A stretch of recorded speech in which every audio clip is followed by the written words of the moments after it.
Alright guys, welcome back to another video. So as you can see, we have a Corvette here. Got some pretty bad oxidation. We got some scratches and all that. So we're definitely going to be starting with a 320 on this one. Going to remove all the stuff on the top. So you might notice I'm in a kind of a different spot here. I think I mentioned it in a few videos ago about having a location at the flea market, which we started 2 weekends ago. And it's going surprisingly well. We're at about maybe 3 a day after just now starting without, much exposure, meaning not many people really know we're here yet. So the goal is to probably get to maybe like 10 or 15 a day here at the flea market. So I'm just doing Saturdays and Sundays for right now, and then still doing the mobile. So we either do the restorations here on site the customer wants, or we can just schedule the appointment here. So I actually brought my laptop so that any customer can't have it done now, we can get them scheduled. So you can see there's some really bad microcracks right here. I can actually feel them. So some of these microcracks are actually closer to the surface, so I will be able to get some of those, but the ones that are much deeper, they're still going to be visible after restoring. It's going to look much better. So if you are getting into the business, or you're actively in the business, try to see if there's any flea markets around you guys, because even if you're not doing them on site, you're just posted up, scheduling appointments, handing out cards. I've said it 1,000 times, a good majority of this business is really just people knowing that you exist. So being out here handing out cards and all that, very good marketing tactic. Like for us, a lot of the customers, you do the restoration here, and they'll start telling their friends and family, oh, just go to the guys over at the flea market, they can back it out for you. This is actually, I actually just unloaded everything out of my car and had a customer come up here and say, hey, I know you guys were posted up here, so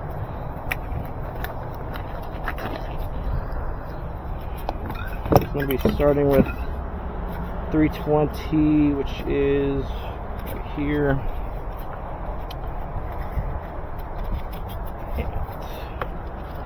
So, since I just got the place, there's still a lot of stuff that I want to do here.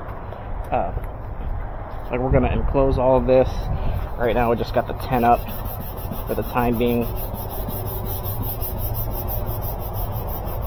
which works, especially during the summertime.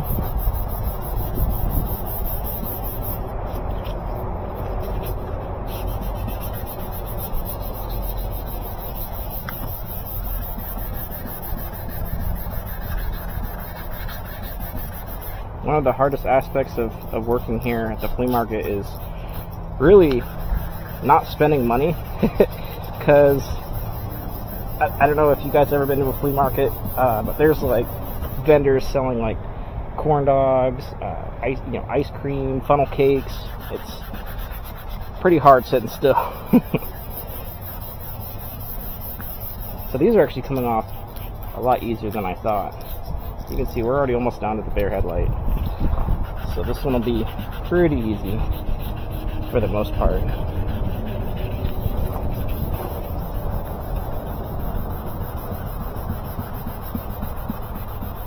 But there is still clear coat on it. So we definitely want to make sure we get rid of all that. But it's scratching up nice. You can see how milky it's getting.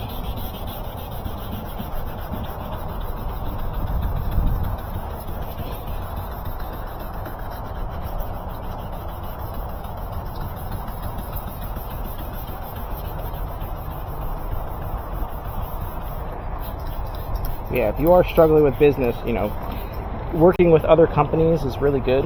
Car washes, mechanic shops, tint shops, anything that's aimed toward vehicles is a good spot to be.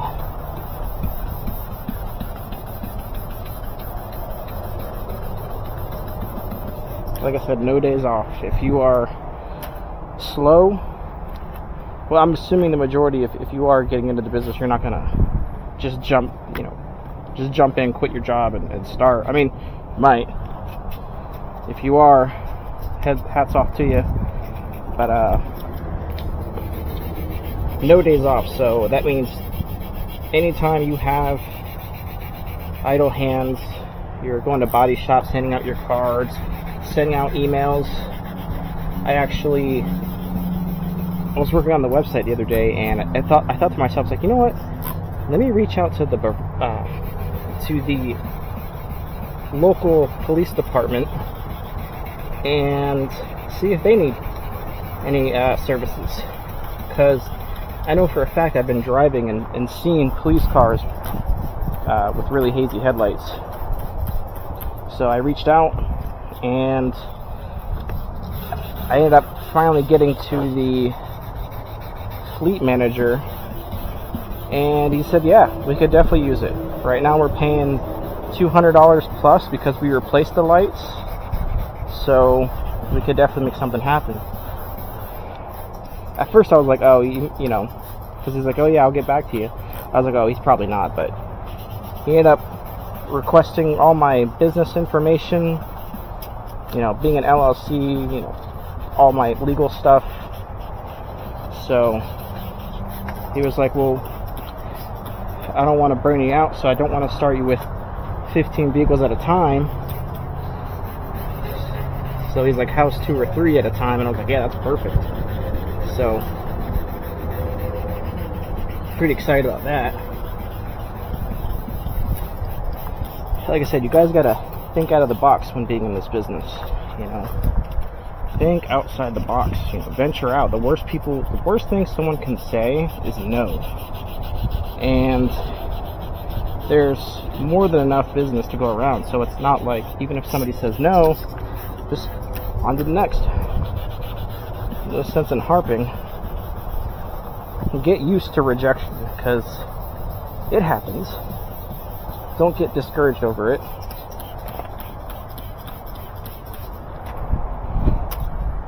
Because for every person that says no, there's 20 that will say yes.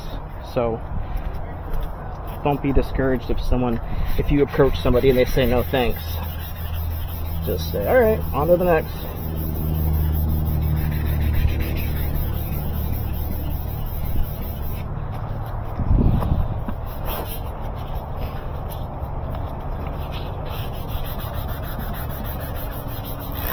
But yeah, we have some big plans for this flea market.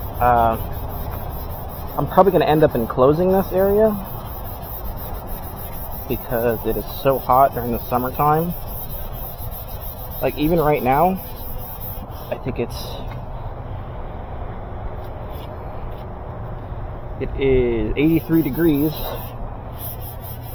It's still pretty early, so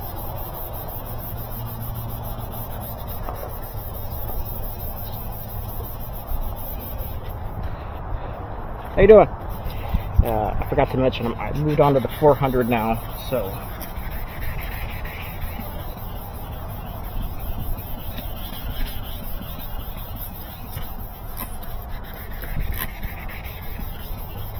doing the 400 to get rid of all those scratches I made with the 320.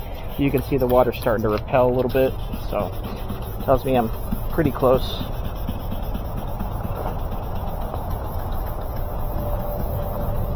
And I can also feel it. I think I've said over time, with experience, you'll feel when the headlight is ready.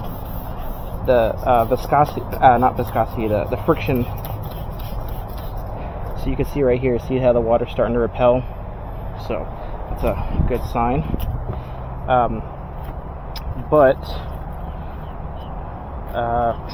46, there you are. Moving on to 600. Lost my train of thought here. Oh yeah, with with experience, you'll learn or feel. There's a few different aspects. You're gonna feel when it's ready. You're gonna see when it's ready, and you can also hear when it's ready.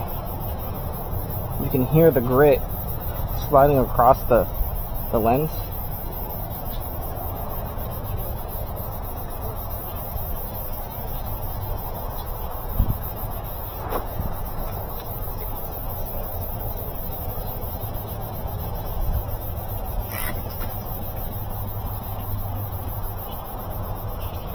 And if you are still learning this process, when you're doing it with 600, like anytime you think it's done, just do an extra 2 or 3 minutes until you get it down.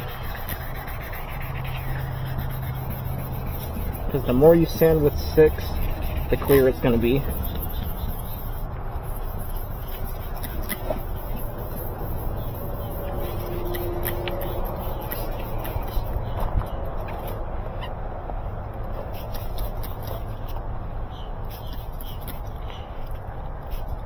Yeah, I am working on a completely revised course on how to get into the business, how to use this method. It's taken me a pretty long time because it's pretty in-depth, but I want to show you guys more about the business. Come on. Because it is such a good business to be in. It's low overhead, minimal risk,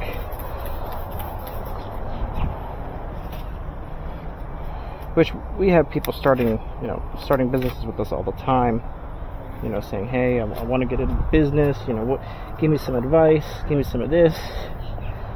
And I could just say, go out there and get the experience. I could guide you as much as give you as much knowledge as I can and prep you for it, but until you're actually out here doing it, that's where the real experience comes from. And I do want to shed some light on the rhythm or the routine that you're going to get into. So I can't expect everybody to have like perfect customer service, know the exact routine when you first start, which is okay. You're not gonna, it's not gonna, your first 5 headlights aren't gonna be perfect. The whole process between like scheduling the customer, going to the job, it's not gonna be perfect. So that's okay. You gotta learn somehow.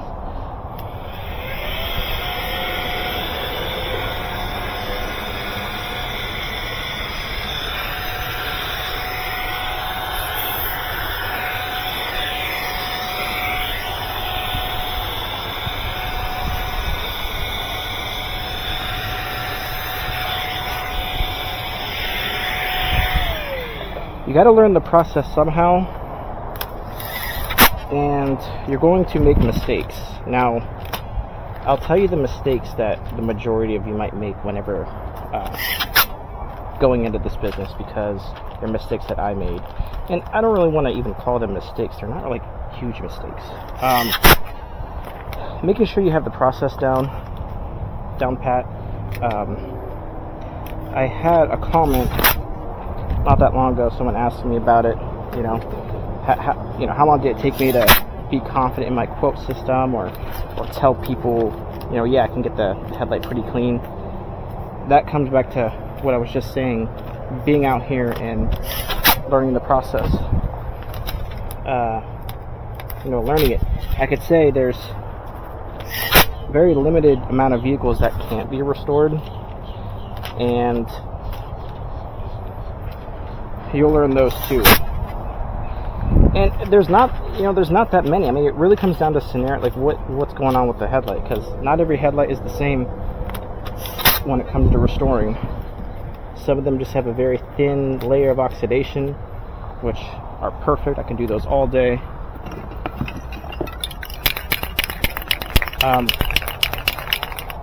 I could do those all day, like the Honda Civics, the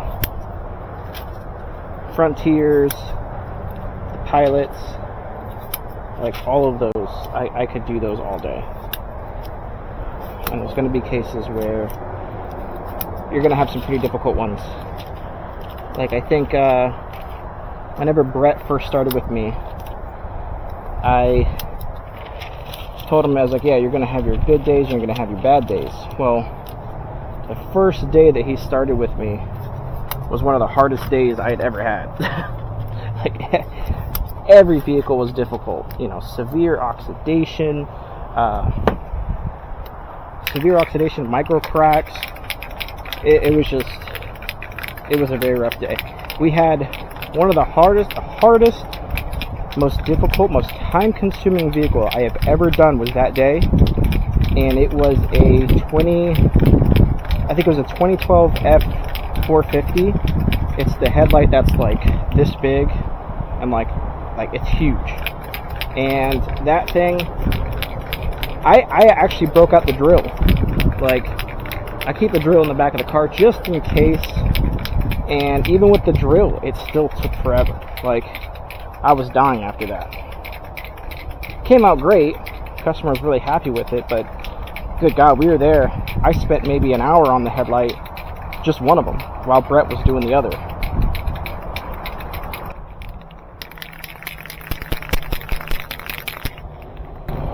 Alright, let's do this.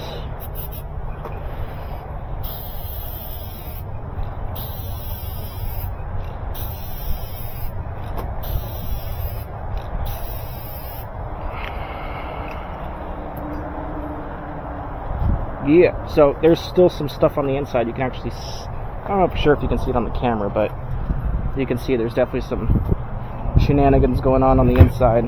But you can see 10 times better. 10 times better. Like, guys, how much do you, okay, here's a quick question for you if you're thinking about, oh, should I get into this business? How much do you think these headlights would have cost this customer to replace? Because I can tell you right now, as a professional headlight restoration business, there's no way you could go out and get a kit that could restore something like this to this extent. Now, there's a difference between like applying a clear coat and using a Cerakote. This kind of clear coat, when it has filling properties in it, it could mask a lot of issues. So even if, for example, this light over here, if I were to spray the clear coat on this right now as is, it would look much better. It would look much better. So this is why I'm confident in these kits, the Next Gen Headlight Solutions clear coat. This is why I love the spray so much, because even if you're a beginner, you could still do some pretty good work with it.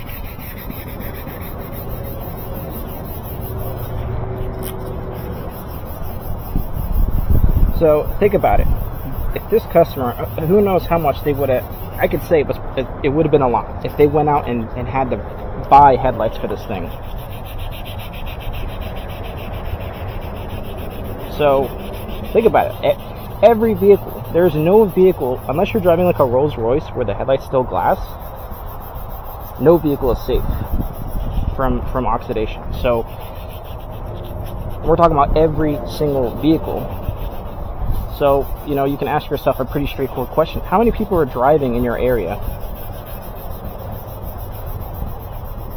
Like, how many people have vehicles? Like, that's really what it comes down to, asking yourself that. Next time you're driving to Taco Bell or McDonald's or somewhere, just count the vehicles that are going by. How many need headlight restoration?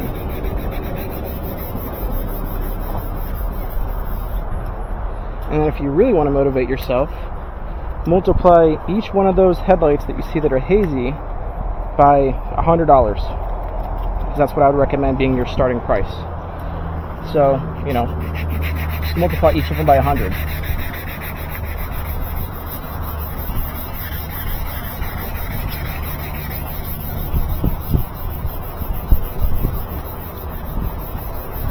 And you might say, "Oh, well, Brad, how do you know they would pay 100?"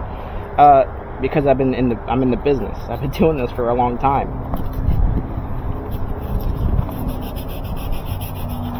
this is a tippable business. So that means when you're going to a customer's house, it's easy to make, you know, $500 in a day. Now, granted, it takes work. Any venture worth pursuing is going to take some work.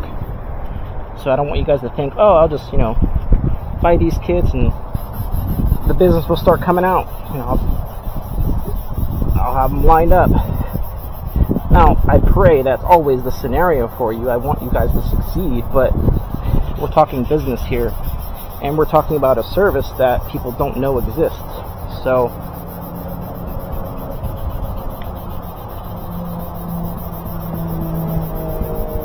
it can be difficult getting online or getting everything up to speed, you know.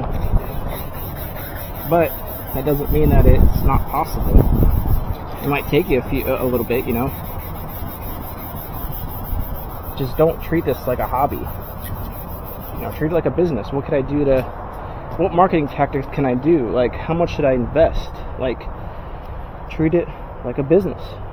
Just because there's low overhead and high profit and low labor doesn't mean that it's not going to require the same amount of effort that you would put in with another business.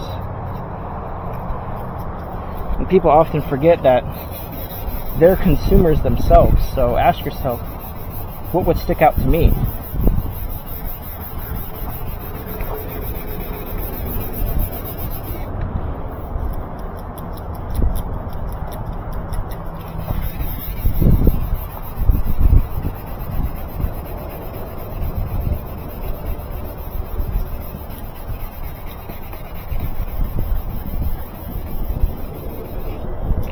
One thing I can say, if you are going to the flea market route, make sure you are going on a main road. Do not go on a sub row, because if you go on a sub row, it's going to suck.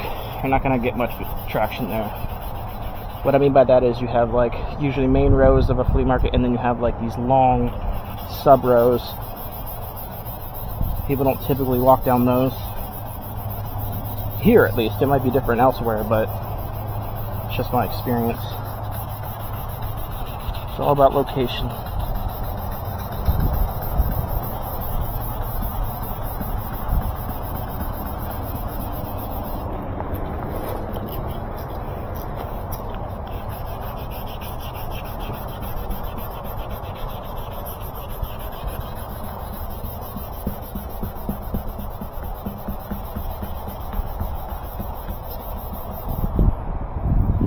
So, for this customer, if I wasn't, you know, really trying to get my name out here, because right now I'll do headlights for even as low as $80 here, just because I'm getting my name out, I'm establishing myself. Him, I probably would have quoted like 150 for these.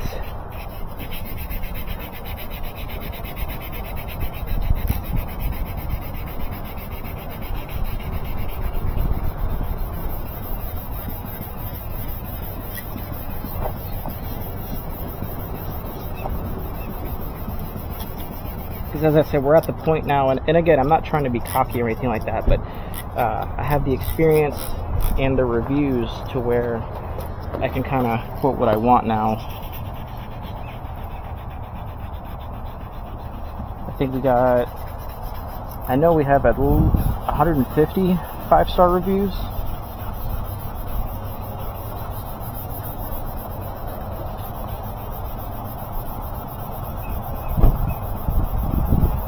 There's a stigma with people leaving Google reviews. Kind of weird. It's like we do so many, like I should have like thousands of reviews by now. If every single one of my customers like left me reviews, it'd be way up there, but it's such a small amount, you know? It's weird. Like one guy left a review, he's like, I waited 6 months to leave this review because I wanted to make sure that the headlights were gonna last. So that's why you kind of, when you're doing your review system, just send it and that's it. Like, don't wait for a customer to leave it.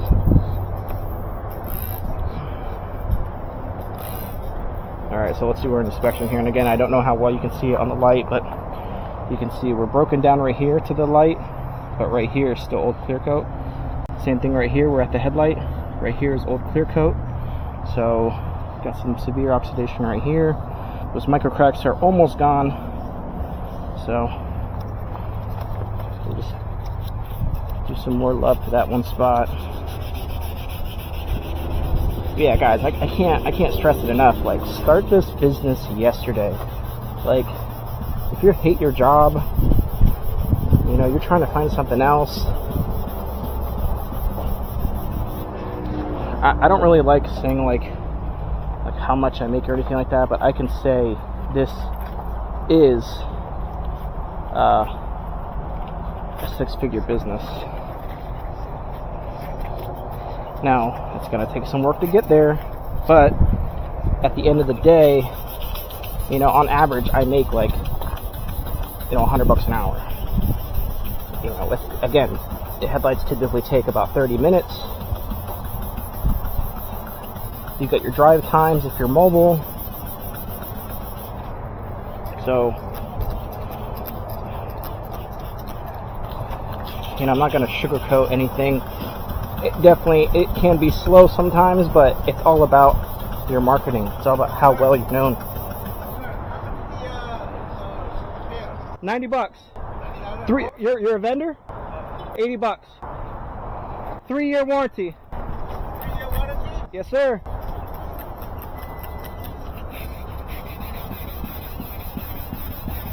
So just like that. I'll just walk up to him. He's a vendor that's a few ones over to me, and there's a lot of vendors here that need their lights restored. So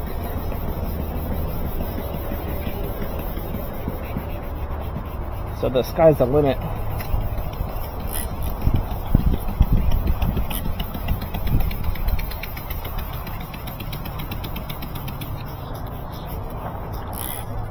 There we go. Now we're gonna do it. It's kind of deep now. But yeah, even if you're not planning on doing headlight restoration, like you want to do this as an add-on service, like do it, because this is a safety concern. Again, I got nothing against detailers, nothing at all. I know you can make a lot of money doing that, but there's a difference between a need and a want. You need to be able to see at night. You don't need to get your car detailed to remove that bird poop. So, again, I'm just putting it into perspective. I'm not saying anything bad about detailing at all.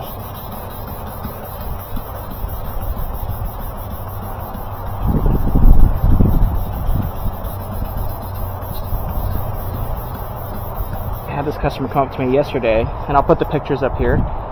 These headlights were terrible. Some of the worst ones I've seen. They weren't super difficult to do.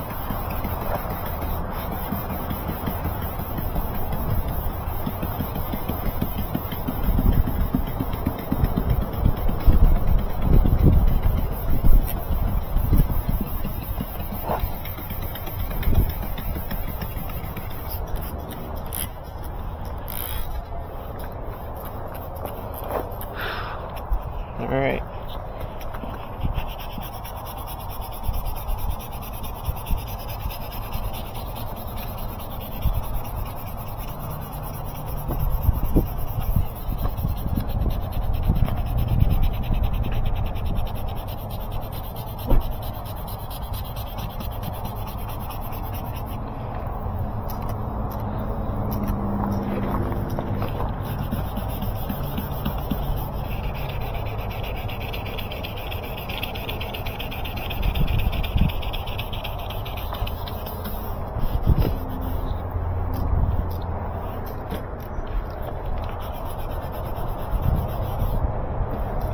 Alright, so we're done with the 320.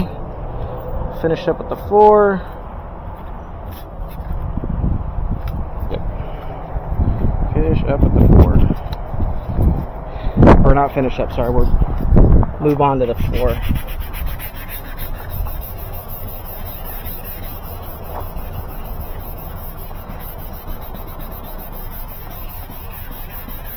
So remember, the 320, when I talk about the water repelling, you don't necessarily need that with the 320. So you start with the 320, you're spraying water so you can see where the oxidation and the clear coat's still there. And then once that's gone, then you move to 400. 400, the way you know you're done with the 400 is when the water starts repelling. So the water repelling theory is not for 320. It's for 400 only. 400 and 600.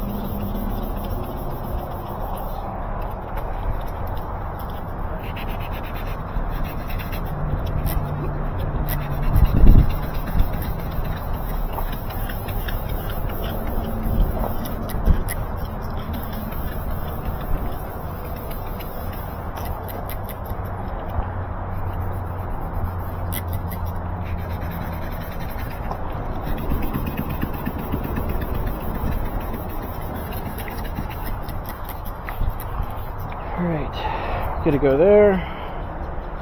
6. We're moving on to the 600.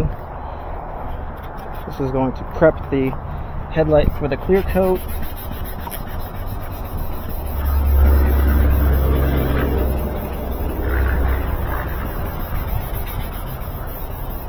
Which doesn't take much when sanding with the 400. The course of the headlight between 400 and 600 is pretty thin, so like you can see, it's already repelling.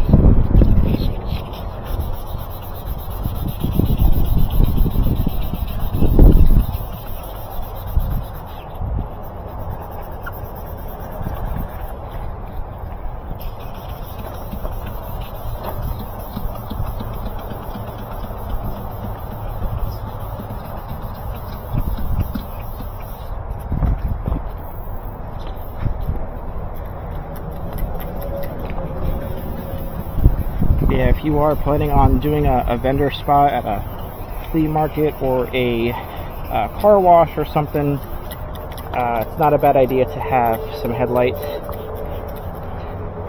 For example, I have some headlights on the display. Like, I taped it up halfway and restored one side, because people typically, when they walk up, they're like, "Oh, that's what my headlights look like." And I'm like, yeah, and then I'll be like, well, this is what they could look like. So it's a kind of a funny sales tactic.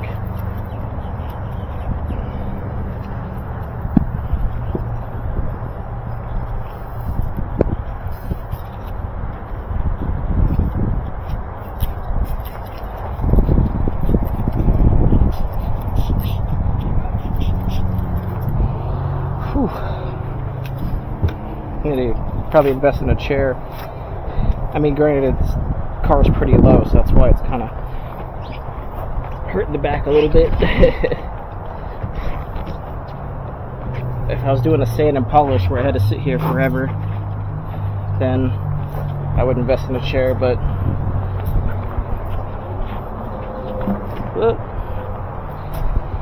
alright, gonna dry it really quick.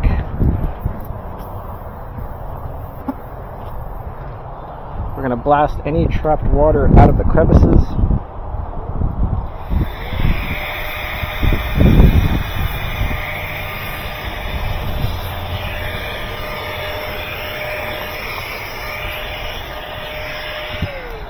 Got my rubbing alcohol here. I'm going to sanitize the lens because you want nothing in between the clear coat and the headlight. No polish, no wax. No, nothing. Gonna dry it.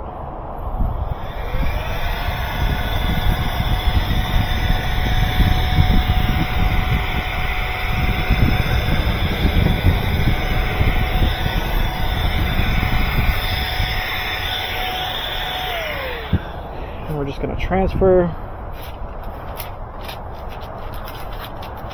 That's That's one of the bad things about these vehicles. It's such a pain masking these ones off because of the shape of the headlight. They remind me a lot of the Mini Cooper. It can be a pain. Any lights that are round. That's why I said the best headlight for me to restore is the Honda Pilot, the older Honda Pilots. But the new Crown Champ, the easiest, best headlight that you could restore headlights on is the Nissan Frontier.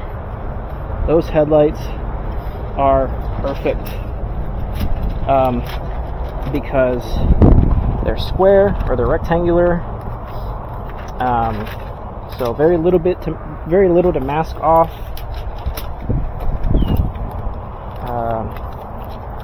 There's never any issues as far as like microcracking or severe oxidation. They're always just 400, 600, super easy to do. So if you ever ask me what vehicle I would prefer to do all day, every day, it's the Nissan Frontier.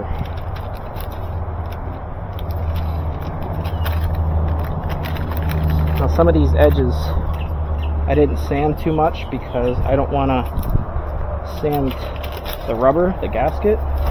Not that it would really make a difference, but you got to be careful where you're sanding.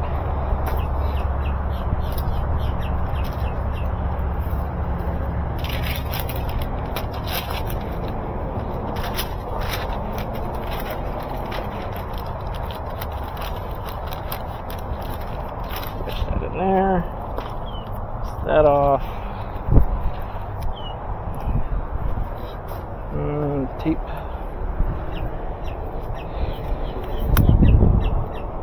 Yeah, my goal is to get at least 10 vehicles a day, and as I said, we're here Saturday and Sunday. We have the option to be here Friday, but apparently it's very slow on Fridays.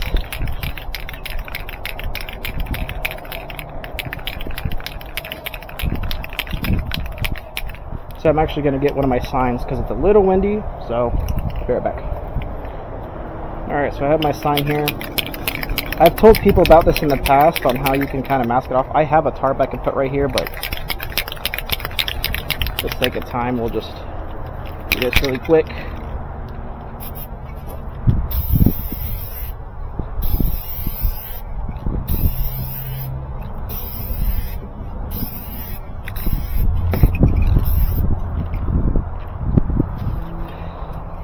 I know what you guys are going to say. You just got clear coat all over this. I don't feel anything. Nothing. All that mist, absolutely nothing. So you could feel, if I were to spray a panel or something like that with the clear coat, you could feel where there's clear coat that you need to clean up. And I don't know why I'm kind of mentioning this now and I haven't mentioned it before in the past. The way you could check if you have overspray is running your hand across the body panel or whatever you're inspecting. Clear coat will feel grainy, very, very grainy on the vehicle. So just run your hand, if you're feeling a little cautious, run your hand on it, and you can feel if there's any like grit or anything. If there is, then just get some rubbing alcohol and clean it up. Try to catch it sooner rather than later. Catch it before the hardening properties start to take over.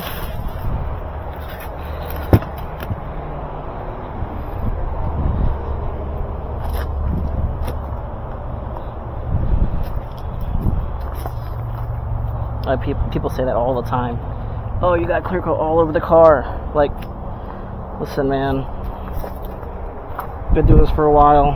I know if I got clear coat on the headlight or on the vehicle. Like, I inspect for that. Before I leave, I always check the work, make sure everything's good on it. Alright. That's it for this one. And don't worry, that's just, I don't know, that was something on the vehicle. That'll come off. I don't want you to think I just scratched the crap out of it. see, it's just nothing. So, alright guys, thank you so much for watching. If you have any questions, leave them in the comments below. I'll see you guys in the next one.